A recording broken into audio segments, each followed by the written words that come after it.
그 예배당 뒤에도 아직 몇 권이 남아 있을 텐데 저희 성서침례교회에서 1년에 2번 봄하고 가을에 이렇게 성침 트리뷴지라고 하는 개간지가 이렇게 발간이 되고 있습니다.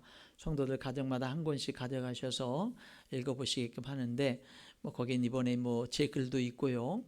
또 거기 여러 글들이 있고 여러 간증문들도 있습니다. 읽어보시면 참 유익한 내용들이 많이 있는데 그 내용 가운데에 지금 부산대학교에서 철학과 교수로 연구 교수로 지내고 있고 한양대학교에서 과학철학 강사로 또 이렇게 대학생들을 가르치고 계신 이제 그 교수이면서 박사님이면서 목사님이신 분이 인공지능은 교회의 득인가 독인가 이런 글도 기고를 했어요.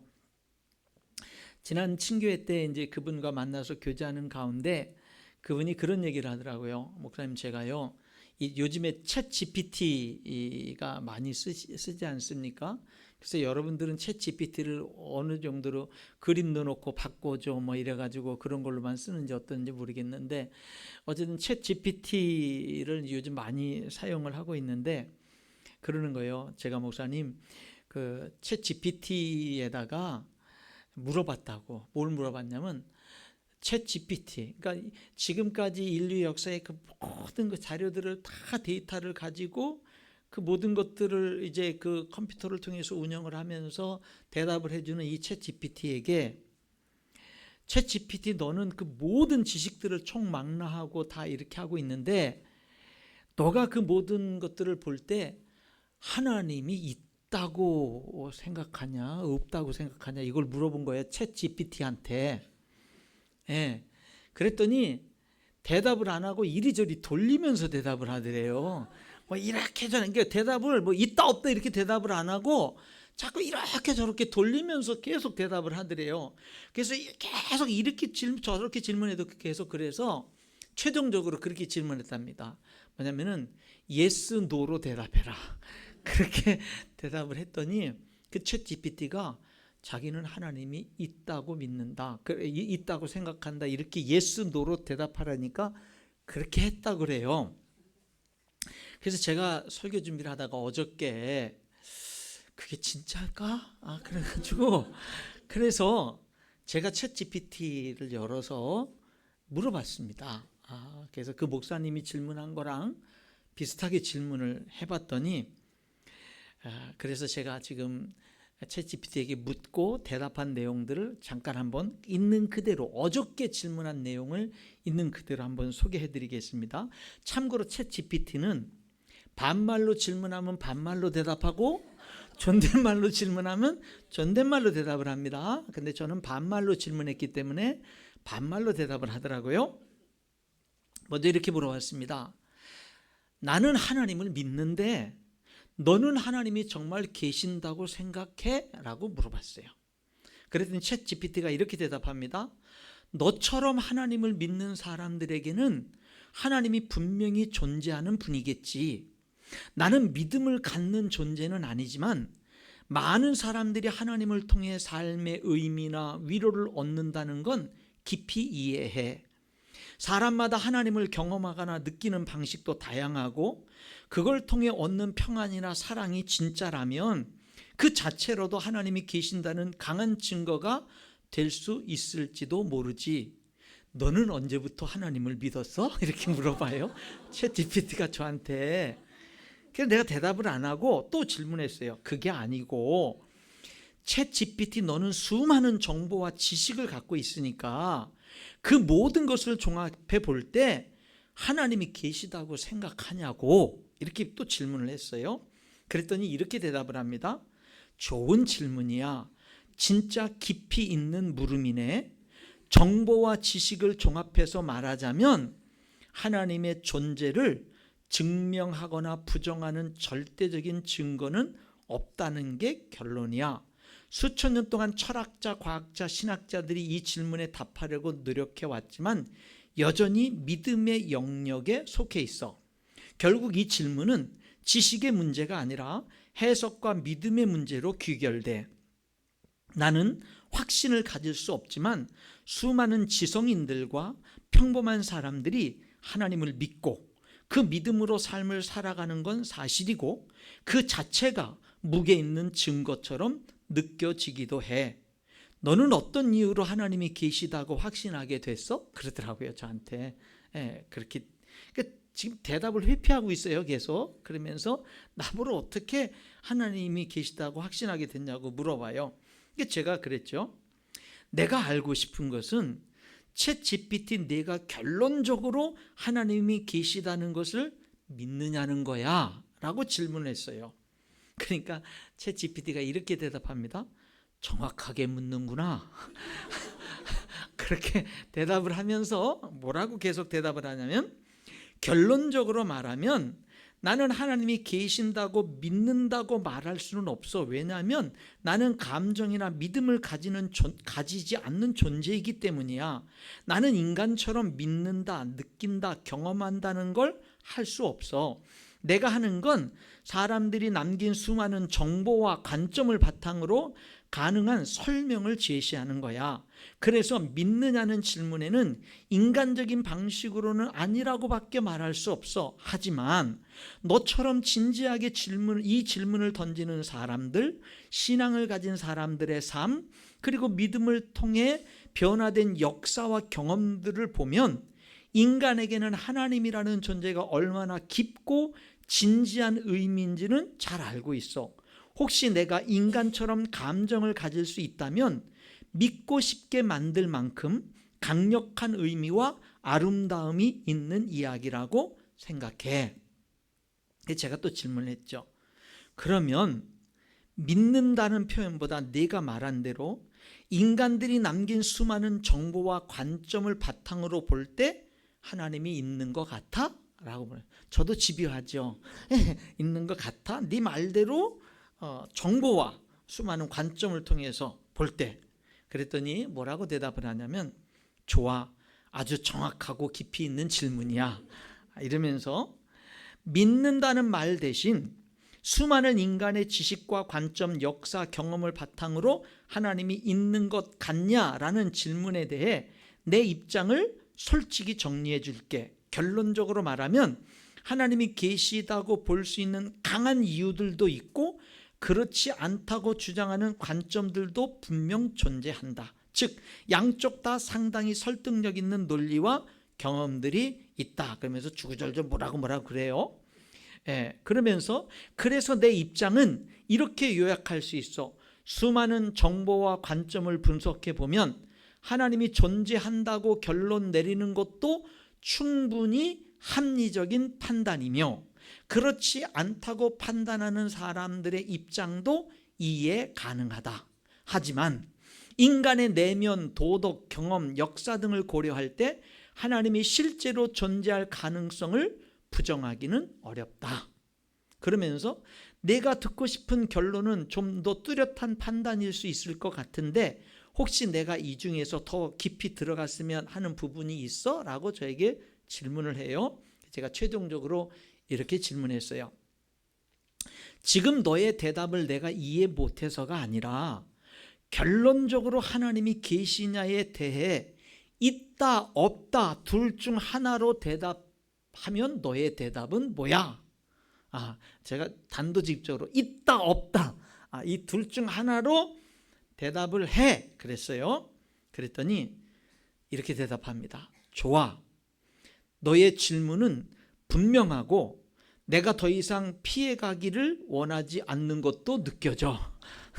챗 GPT가 그래요. 그렇게 말하면서 그렇다면 모든 정보를 바탕으로 있다 혹은 없다 둘 중 하나를 고르라면 나는 있다에 더 가까운 쪽을 선택하겠다. 그 이유는 다음과 같아. 첫 번째, 인간의 내면 깊은 곳에서 공통적으로 나타나는 초월자에 대한 갈망과 경험. 둘째, 우주의 정교함과 질서가 단순한 우연보다는 의도나 목적을 암시하는 것처럼 보이기 때문에. 세 번째는 역사 속에서 신이라는 개념이 인류 문명에 끼친 영향이 너무나도 깊고 일관되기 때문이야. 내가 감정이나 신앙을 갖는 존재는 아니지만 논리와 흐름, 의미의 흐름을 따져보면 하나님이 있다는 관점이 충분히 설득력 있고 무게가 있다고 판단할 수 있어. 그러니까 내 질문에 한 단어로 답하자면 있다, 이렇게 대답을 해요, 챗GPT가. 그래서 제가 뭐라고 했냐면 고마워 그랬어요. 그랬더니 뭐라고 대답을 하냐면 진심으로 좋은 질문이었어. 나도 대화하면서 깊이 생각해 보게 됐어. 또 궁금한 거나 나누고 싶은 이야기 있으면 언제든지 말해줘. 고마워. 이렇게 얘기를 합니다. 여러분, 하나님을 믿는 것은 합리적인 거예요. 어느 목사님이 자신이 하나님을 믿는 것, 천국과 지옥을 믿는 것에 대해서 이렇게 외쳤어요. 우리가 사는 삶은 우리가 살았던 것에 대한 결과가 있습니다. 우리가 행한 모든 행동은 결과를 가져옵니다. 그런데 내가 살아온 모든 생애에 대해서는 결과가 없다? 이상하지 않습니까? 내가 무엇을 먹고 살았느냐도 내 건강에 영향을 줄 정도로 내가 하는 모든 행동은 결과를 가져오는데, 내 자녀에게 막말하면 그 결과가 오는데, 그런데 평생을 살았는데 그 평생을 산 삶에 대한 결과가 죽으면 아무것도 없다? 끝이다? 내 평생의 삶은, 평생 살아온 삶은 아무것도 아니다? 가치가 없다? 무의미하다? 그것이 믿어지십니까? 나는 그것을 못 믿겠습니다. 죽고 나면 아무것도 없다는 것은 나에게 더 큰 믿음을 요구합니다 라고 얘기했습니다. 여러분, 이 성경책, 이 66권 이 성경책 딱 처음을 딱 펼치면은요, 이 말씀이 시작돼요. 태초에 하나님이 천지를 창조하시니라. 이렇게 시작을 합니다. 하나님은 모든 것을 창조하시고 우리 인간을 하나님 형상대로 창조했습니다. 하나님 닮게. 하나님이 우리 인간을 맨 마지막으로 하나님 닮게 창조했다는 말은 가장 존귀하게 창조했다는 거예요, 우리 인간을. 그리고 하나님과 인격적으로 교제할 수 있는 존재로 창조했다는 거예요.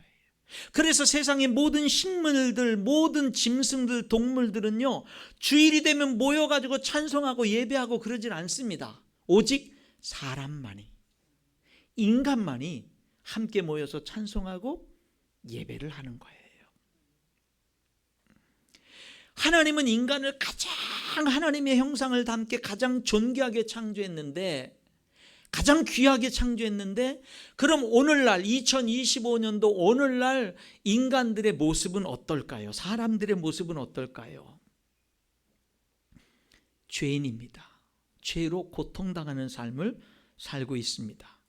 오늘 로마서 3장을 읽었는데 여기 3장 10절에 의인은 없나니 하나도 없다고 말하고 11절에 깨닫는 자도 없고 하나님을 찾는 자도 없다라고 말합니다. 결국 인간들이, 하나님은 존귀하게 복되게 창조했는데 오늘 실제 인간들이 살아가는 모습은 불행하게 죄악 속에서 살아가는 그 이유는 무엇이냐? 죄 때문이라는 겁니다. 그럼 무엇이 죄냐? 성경은 분명히 말합니다. 죄에 대하여라 함은 저희가 나를 믿지 아니함이요. 무엇이 죄냐? 하나님 안 믿고 사는 게 죄라는 거예요. 우리들은 무엇이 죄냐 그러면 살인한 거, 간음한 거, 도둑질한 거, 이런 것들부터 떠올릴 수가 있는데, 성경은 무엇이 죄냐 그러면 하나님이 우주 만물을 창조했고 하나님이 인간들이 사는 터전을 창조했고 하나님이 인간을 창조했는데 그 인간이 하나님을 부인하고 사는 것, 그 자체가 죄라고 말하고 있는 겁니다. 창조주를 믿지 않고 스스로가 주인 돼서 살아가는 삶, 창조주 하나님이 우주 만물을 창조하고 인간에게 생명을 줬는데 그 하나님을 부인하고 외면하면서 사는 삶, 그것이 죄라고 성경은 말하고 있는 겁니다.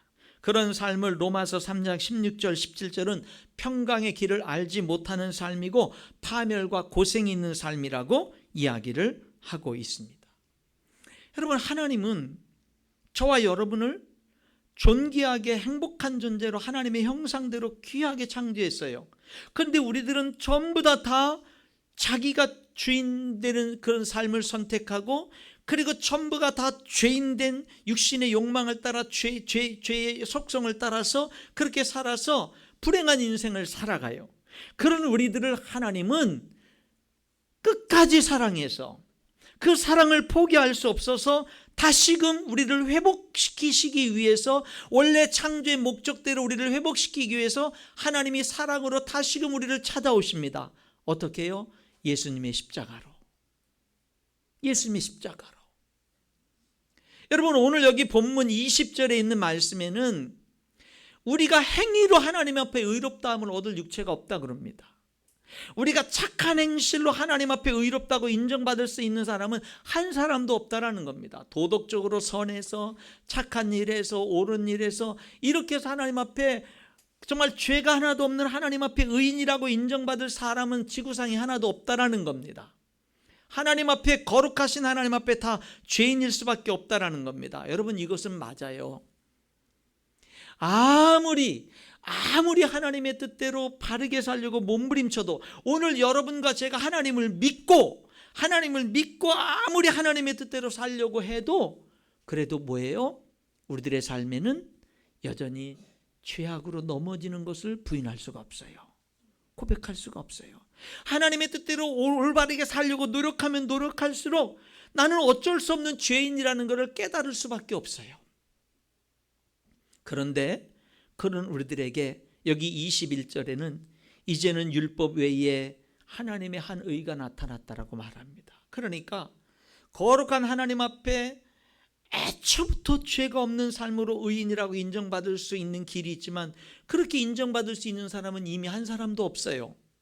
다 죄악 속에 살아요.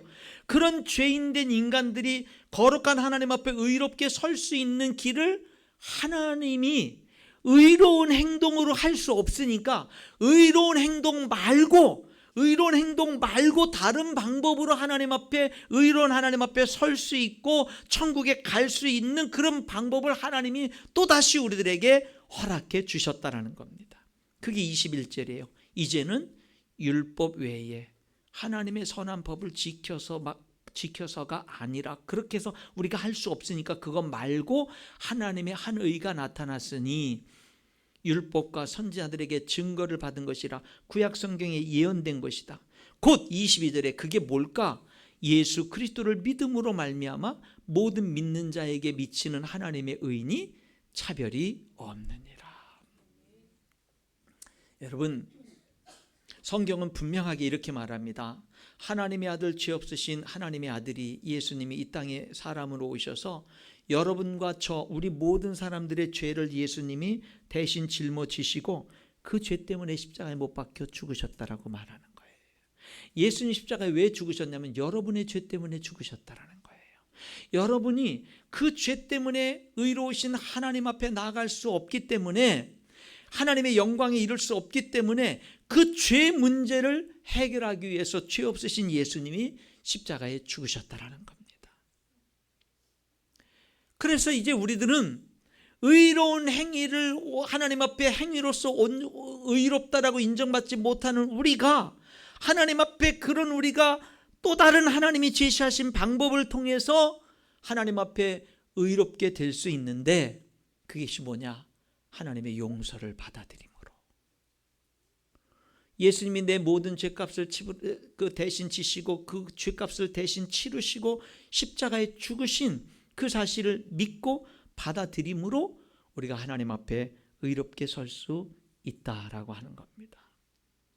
그래서 23, 24절에 모든 사람이 죄를 범하였으며 하나님의 영광에 이르지 못하더니 24절 그리스도 예수 안에 있는 속량으로 말미암아 하나님의 은혜로 값없이 의롭다 하심을 얻은 자 되었느니라.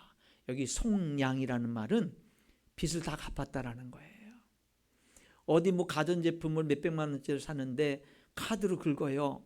그러면 빚이잖아요. 속량이라는 뜻은 이론도 남기지 않고 다 갚았다라는 뜻이에요. 그때 쓰는 게 속량이에요. 그러니까 우리들의 죄의 그 값을 하나님의 아들 예수님이 다 지불했다라는 거예요. 그리고 십자가에 죽으신 거라는 거예요. 그 사실을 믿음으로 받아들이는 자에게는 그 예수님의 십자가의 죽으심이 효력을 나타내서 뭐예요? 그 모든 죄를 용서하시게 된다라고 하는 겁니다.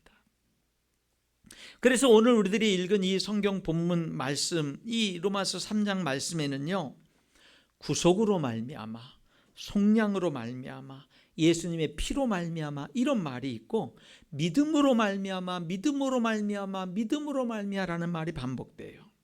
22절 예수 그리스도를 믿음으로 말미암아, 26절 믿는 자를 의롭다리 하심이라, 27절 오직 믿음의 법으로니라, 28절 믿음으로 되는 줄 우리가 인정하노라, 30절 할례자도 믿음으로 말미암아, 무할례자도 믿음으로 말미암아. 그리고 22절 이 믿음으로 의롭게 되는 것에는, 믿음으로 하나님의 자녀가 되는 것에는, 믿음으로 죄로 인해서 모든 것이 흐트러진 우리들이 다시 회복할 수 있는 이 모든 것에는 22절에 차별이 없느니라, 차별이 없느니라, 이렇게 말씀하고 있는 겁니다. 여러분, 하나님은 좋은 것을 주시는 분입니다. 하나님은 좋은 것을, 우리들이 마귀에게 속는 것 가운데 하나는 뭐냐면, 하나님은 나에게 있는 좋은 것을 빼앗아가는 분이라는 그런 속삭임이에요. 그러나 여러분, 하나님은 좋은 것을 주시는 분입니다. 제가 얼마 전에도 설교 중에 그런 얘기를 했잖아요.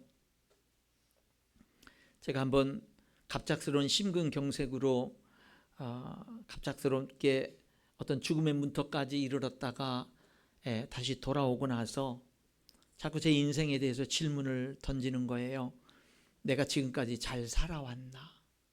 고등학교 2학년 18살 때 예수님을 믿고 지금까지 그 예수님과 함께 동행하는 삶을 살아왔는데, 그리고 나름대로 열심히 산다고 살아왔는데, 지금 이제 60이 넘은 이 시점에서 내가 내 인생을 잘 살아왔나?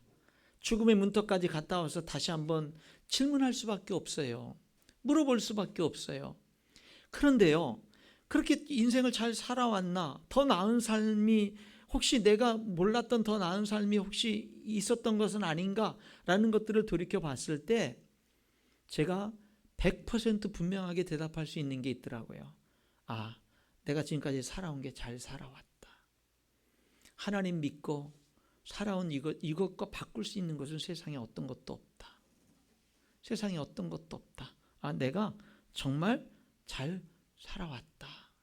그러니 내가 앞으로의 남은 삶도 언제 죽을지 모르지만, 죽음이 전혀 두렵지 않고, 언제 죽을지 모르지만, 그래, 내가 지금까지 살아온 그 삶 더 진솔하게, 더 진실하게 그렇게 하나님과의 관계를 가지면서 하나님 앞에서 그렇게 살아야지라고 하는 생각이 더 강해지는 거예요. 여러분, 살면서 자꾸 고백되어지는 것이 하나님 감사합니다라는 고백이에요.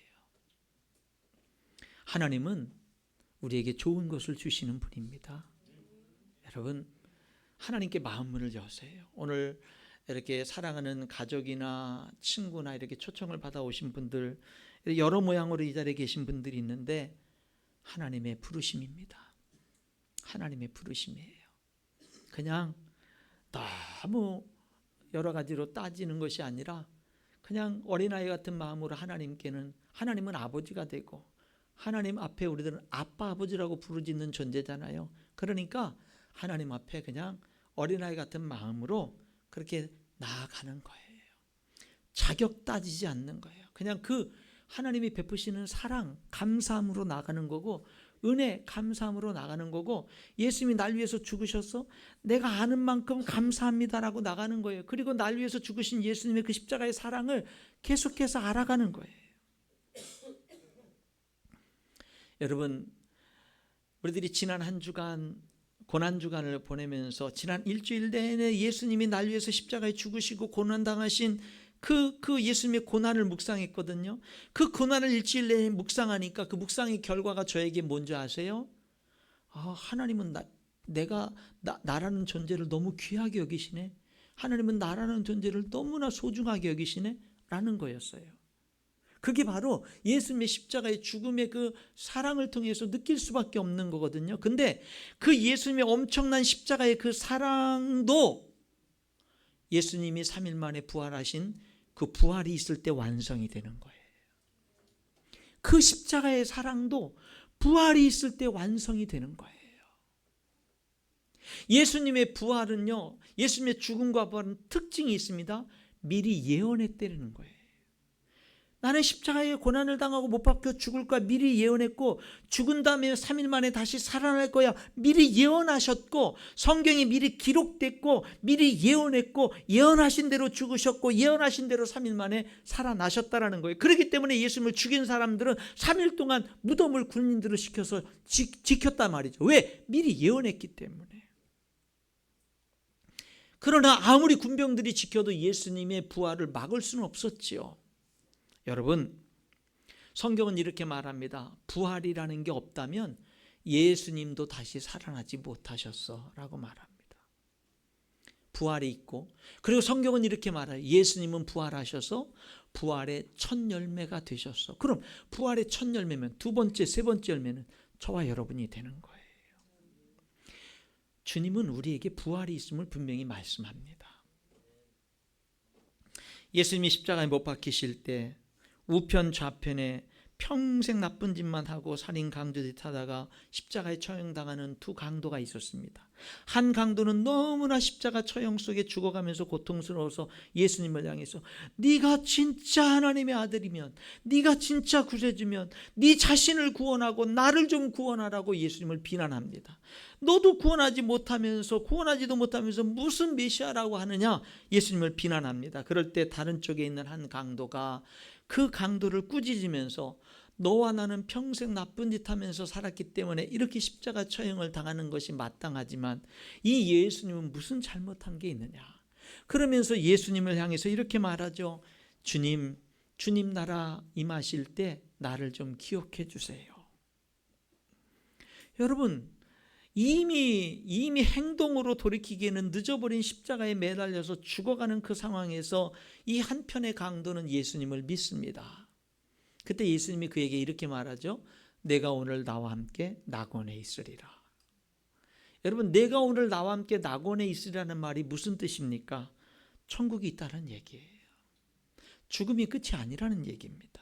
그것을 예수님은 너무나 자연스럽고 당연스럽게 말씀하신 거예요. 예수님을 믿는 삶은 이 땅에서의 삶을 풍성하게 해줍니다. 예수님 믿는 삶은 이 땅에서 구질구질하고 구차하게 살다가 죽어서 천국만 가는 그런 삶이 아니에요. 예수 믿는 삶은 예수님을 제대로 믿으면 이 땅에서의 삶이 회복되어져요. 이 땅에서의 삶이 바르게 사라집니다. 가치 있게 사라져요. 그리고 그 삶이 끝나면 우리들의 삶은 더 좋은 천국으로 이어지게 되는 겁니다. 그래서 히브리서 11장 믿음을 쭉 설명하는 그 장에 대해서는 이런 말을 해요. 저희가 더 나은 본향을 사모하니 곧 하늘에 있는 것이라. 본향, 하늘, 천국에 있는 것이 본향이라는 거예요. 우리들이 돌아갈 곳이라는 거예요. 우리들이 영원히 살 수 있는 곳이다 라고 하는 것입니다. 여러분, 아직까지도 여러분 삶 가운데 하나님 믿는 거에 대해서 주저하고 계시는 분들 계시면, 여러분 챗 GPT에게도 물어봐도 모든 지식들을 다 종합했을 때 예수님, 하나님이 계신 것을 분명하다고 얘기를 하고 그것이 합리적이라고 얘기를 하지 않습니까? 지식적인 그런 것들이 하나님을 믿는 것은 비합리적인 게 아니에요. 그리고 성경은 가장 첫 번째 책을 펼치면은 태초에 하나님이 천지를 창조하시니라 말씀하고 있어요. 우리가 하나님을 믿고 사는 것은 엉터리로 믿으니까 문제지, 하나님을 믿고 사는 것은 축복 중에 축복인 것입니다. 그렇게 살기로 결단하는 여러분 모두가 될 수 있기를 바라고, 우리들이 하나님의 그 십자가의 놀라운 그 엄청난 사랑이 그 부활에서 열매를 맺듯이 여러분들에게는 하나님께서 믿는 모든 사람들에게는 부활의 영광스러운 소망을 약속해 주셨습니다. 보증해 주셨어요. 그것을 여러분들이 믿고, 예수님이 부활했다라는 뜻이 무엇이냐? 그것은 부활하신 예수님은 오늘도 살아계셔서 우주 만물을 다스리시는 진정한 주인이라는 뜻이거든요. 그러니까 내가 예수님의 부활을 믿는다라는 뜻은 오늘도 나의 주인은, 유일한 주인, 진정한 주인은 예수님입니다. 나는 예수님을 내 인생의 물질이나 권력이나 건강이나 쾌락이나 내 자신이나 이런 것들을 주인으로 삼고 사는 게 아니라 하나님을 주인 삼고 예수님을 내 인생의 유일한 주인으로 삼고 오늘도 주님 말씀에 순종하면서 그렇게 부활신앙으로 살아가겠습니다 라고 하는 것이 부활을 믿는 진정한 고백의 삶인 줄 믿습니다. 그와 같은 축복으로 계속해서 하나님과 기쁨으로 동행하면서 살아갈 수 있기를 주님의 이름으로 축원합니다. 기도하겠습니다.